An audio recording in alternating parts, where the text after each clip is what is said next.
Hello there. In this video, I'm going to show you how to make this delicious blue cheese and poached pear dip. Welcome to my channel. I'm Dip by Dipmaker.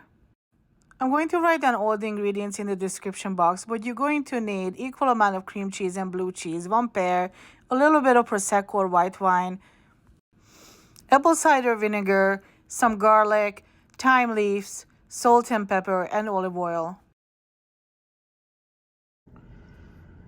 And a little bit of sugar. You can use brown sugar like I did, or you can just use white sugar as you like. And I'm going to start with preparing the pear. I peeled and diced the pears, or the pear, 1 pear. And now I'm going to brown them in a small saucepan over hot olive oil.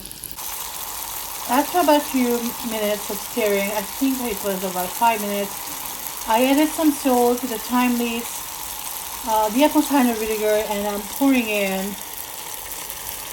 my Prosecco. I'm not going to use the whole thing for it, for sure. With stirring it, sometimes start reducing the liquid.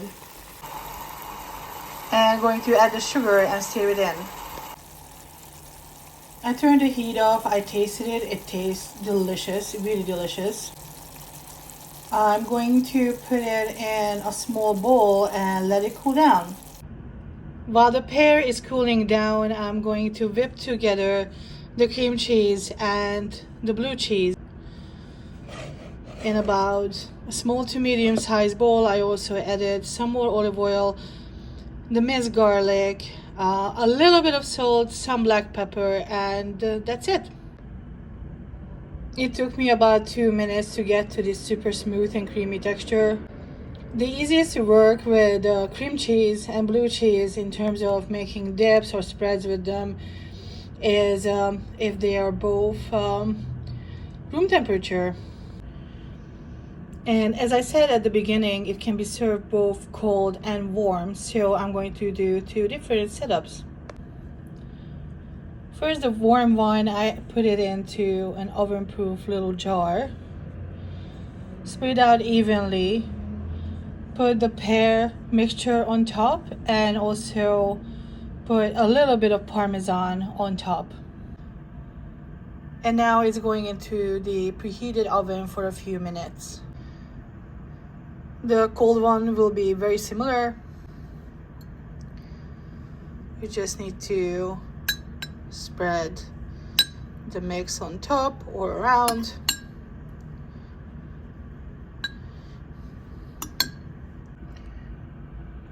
Sprinkled a bit more of fresh thyme leaves on top. And a little bit of crushed walnuts. You can store your remaining poached pear in the fridge, and it can be used as a topping for several other cheeses. Also, you can use them in sandwiches too. You can serve them with a variety of chipses, breads. And now the warm version is out of the oven. It melted beautifully, and I already tried it. It is so delicious. Like I said, you can plate it up with an array of different breads, crackers, chipses, also vegetable sticks too. I'm going to try this one again. So creamy. I seriously can't stop munching on it. It's so delicious. If you like this video, please subscribe to my channel, and hope so one day you make this recipe and you let me know how dip is your love. Bye!